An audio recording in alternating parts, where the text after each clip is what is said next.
Welcome back to Smile and Scars, the channel where truth collides with arrogance, and legends are never to be underestimated. Today's story is one that will take you straight to the highway, where police officers thought they could humiliate a man, but they had no idea who they were messing with. Because this wasn't just any driver, it was Chuck Norris, and when arrogance meets power, the result is nothing short of brutal regret. It all started on a scorching summer afternoon in Texas. The sun was blazing, heat waves shimmered across the asphalt, and cars zipped along the open highway. Among them was a black pickup truck, moving steadily, controlled with a presence that stood out.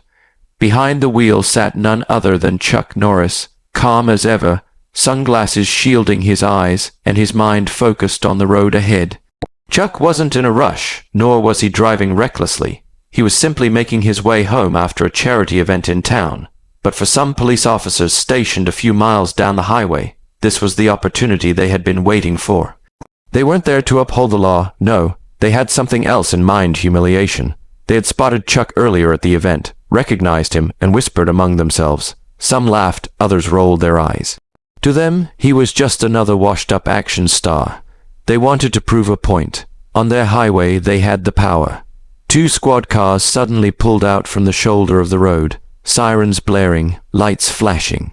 Drivers nearby slowed down, pulling to the side, thinking someone must have been speeding. Chuck calmly looked in his rearview mirror, noticed the flashing lights, and eased his truck to the side. He knew he hadn't broken any law. But he also knew something about the way those officers moved didn't feel right. The first officer, tall, heavy-set, with a smirk plastered across his face, strutted toward Chuck's driver, side window. Another officer flanked him, younger, leaner, but with the same arrogance in his eyes. They weren't there to ask questions politely. They were there to make a scene. Well, look who we have here, the older officer said, leaning down with a mocking grin. Chuck Norris, the big cowboy from the movies. Thought you owned the road, huh? Chuck took off his sunglasses, his gaze calm but sharp. Good afternoon, officer. Was I speeding? The younger cop laughed, shaking his head. Speeding? No, but driving like you own the place, maybe. What do you think you are, a sheriff out of some old western? The first officer slammed his hand on the side of the truck. Step out of the vehicle, now. People began to notice. Cars passing by slowed down, curious eyes watching the scene unfold. Chuck, ever composed, opened the door and stepped out. The sun hit his face, highlighting his age, but also his undeniable strength and presence. Even standing still, Chuck carried an aura that made people take a step back, but not these officers. Their arrogance blinded them. The taller officer circled him slowly. You know what, Norris? Guys like you think you're untouchable. Movies, fans, all that nonsense, but out here, on this road, we run the show, and today you're going to learn some respect. Chuck tilted his head, his voice calm but edged with steel. Respect goes both ways, officer. I've done nothing wrong, so why don't you tell me what this is really about? That simple question was enough to ignite their anger. The younger officer shoved him in the chest. You don't get to ask the questions, we do. The crowd on the shoulder grew larger. Some had pulled over their cars just to see what was happening. Phones were out, people were recording, and that only fueled the cops more. They wanted to make Chuck look small, humiliated in front of everyone. The taller officer sneered. Tell you what, cowboy, since you like pretending to be tough on TV, let's see how tough you really are. Hands behind your back, you're under arrest. Chuck didn't move. He simply looked at him, his face unreadable. The younger cop yanked out his handcuffs, stepping forward aggressively. But Chuck spoke before they could touch him. You're making a mistake. His tone wasn't loud. It wasn't angry, but it carried weight. The kind of weight that made the onlookers hold their breath. The cops, however, laughed it off. Oh yeah, what are you gonna do, old man? Kick us off the highway with one of your movie stunts? The younger one reached for Chuck's arm, ready to twist it behind his back. And in that exact moment, Chuck moved. It wasn't flashy, it wasn't theatrical, but it was fast. In one fluid motion, he grabbed the cop's wrist, twisted it just enough to make him yelp, and pushed him back with controlled precision. The officer stumbled, almost falling, his eyes wide in shock. Gasps erupted from the crowd. The taller officer's face turned red with rage. He lunged at Chuck, swinging his fist. Chuck sidestepped effortlessly, his movements calm and deliberate, like a predator who knew exactly when to strike. "You should stop now," Chuck said quietly, but the officer didn't listen. He charged again, this time reaching for his baton. Chuck blocked, twisted, and in seconds had disarmed him, holding the baton in his own hand. He tossed it to the ground. "You don't want to do this," Chuck warned. The crowd was now fully invested, phones capturing every moment. Some were cheering, others were stunned silent. The arrogance in the officer's eyes began to flicker with doubt, replaced slowly by fear. But they weren't ready to back down, not yet. Humiliation burned inside them, and they wanted revenge. The younger cop drew his taser, aiming it directly at Chuck's chest. Chuck stood still, his eyes locked on the man. "Think carefully. This is your last chance." The younger cop pulled the trigger, the taser fired, but what happened next left the entire highway frozen in disbelief. Chuck Norris moved at the very instant the taser went off, his body shifting just enough to avoid the direct hit. The wires grazed past him, missing their mark. In less than a second, he closed the distance, his hand gripping the taser, ripping it away and tossing it across the road. The younger cop stumbled back, his arrogance shattered, his breathing heavy. The taller officer hesitated now, uncertainty written all over his face. The crowd was buzzing, their cheers louder, their recordings capturing every angle. Chuck took a step forward, his voice calm but firm. "This is over. Walk away now, and maybe you'll have something left of your careers.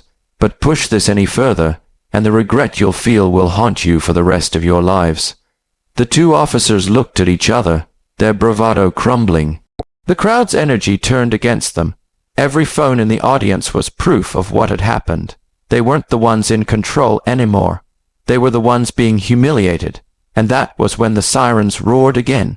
More police cars arrived on the scene. Backup had come, but not for the reasons the first two officers expected, because among the arriving vehicles was one carrying a higher-ranking official who had seen the live stream circulating online.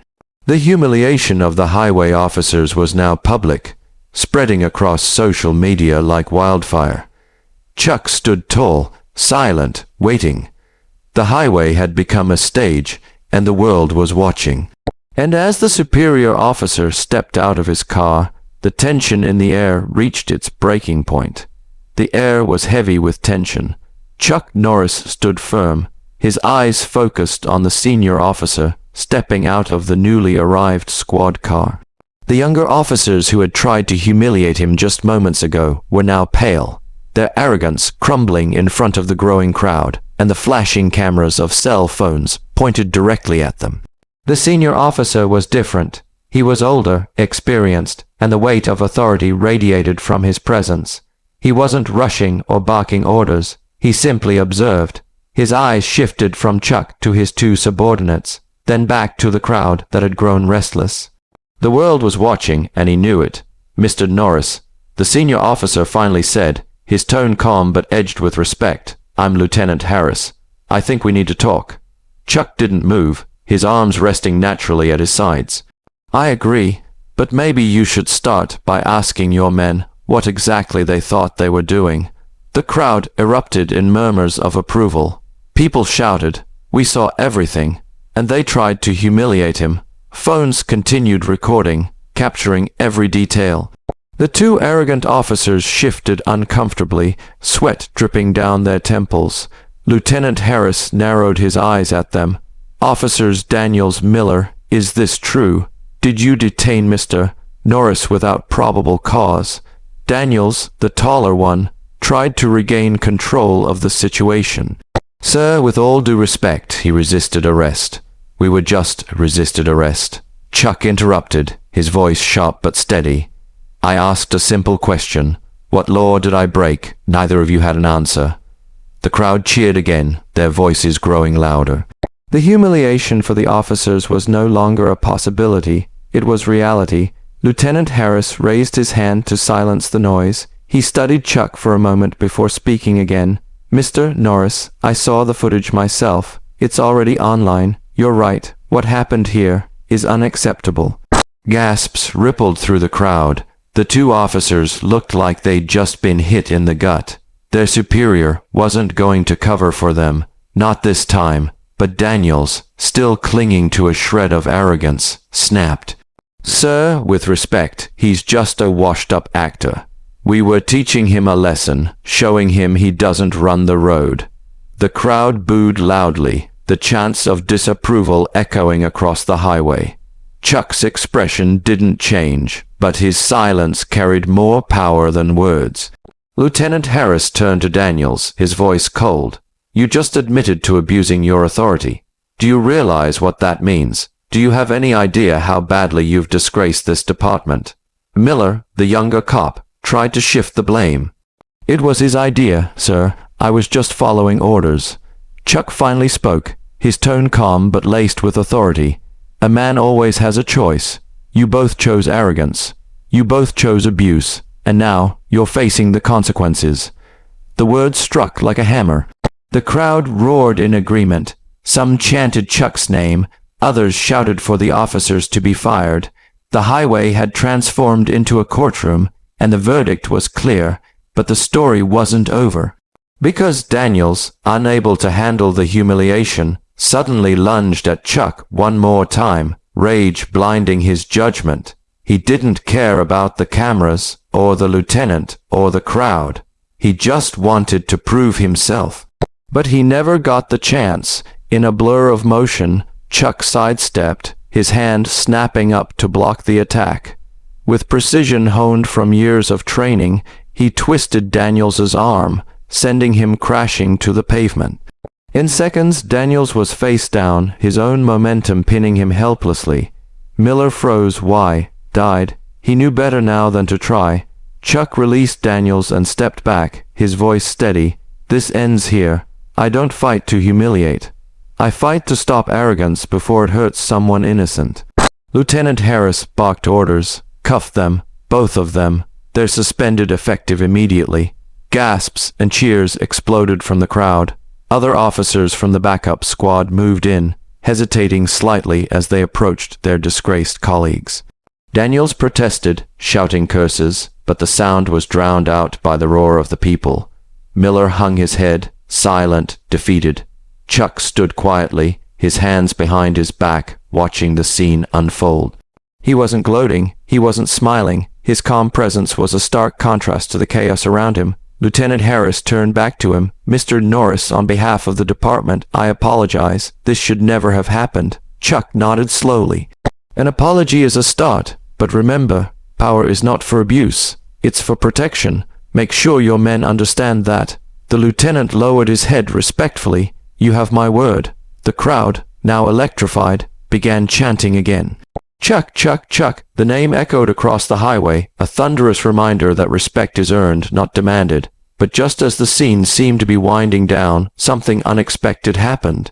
From the back of the crowd, a man shouted, This isn't just about Chuck Norris. What about all the others? What about the people who can't fight back? The words struck deep. The crowd fell into a hush. Chuck turned, scanning the faces, and saw a young man step forward, holding his phone high. My brother was roughed up by cops last year. He didn't have cameras. He didn't have a crowd. Nobody believed him. What about people like him? The silence was deafening. Lieutenant Harris's jaw tightened. The world was watching, and this was no longer just about two arrogant cops and Chuck Norris. It was about something bigger. Chuck walked toward the young man, placing a hand on his shoulder. You're right, this isn't just about me. It's about everyone. Respect, justice, accountability. Those are not optional. They're necessary. The crowd erupted again, this time not just in support of Chuck, but in support of the truth. Signs of unity spread, people clapping, cheering, some even crying. What had started as an attempt to humiliate a man had turned into a movement. Lieutenant Harris, realizing the gravity of the moment, addressed the crowd. I promise you, there will be an internal investigation. These actions will not be swept under the rug. I won't allow it. Chuck gave a small nod. Words matter, but actions matter more. Prove it. The lieutenant extended his hand. Chuck shook it firmly, the gesture symbolizing something much larger than a truce between two men. It was a message: arrogance had been defeated, and justice had found its voice. As the crowd began to disperse, still buzzing with energy, Chuck returned to his truck. Cameras followed him, people shouting his name, strangers thanking him, but Chuck remained humble, his focus steady. He had never sought the spotlight. He had only stood against arrogance, as he always did. He slid into his truck, put on his sunglasses, and started the engine. Before pulling away, he looked once more in the mirror at the chaos left behind. The officers being led away, the crowd still chanting, the lieutenant watching thoughtfully. With a calm voice, almost to himself, he said, "Respect. That's the lesson they'll never forget." And with that, Chuck Norris drove away, leaving behind a highway forever changed. But what lingered in the air wasn't just the story of a man standing against arrogance. It was a reminder to everyone watching, whether in person or on the millions of screens that would later replay the scene, that power without respect is weakness, and arrogance without accountability always leads to regret. Chuck Norris didn't just win a fight on the highway. He reminded the world of a truth too many had forgotten, and that was a lesson no one would ever erase.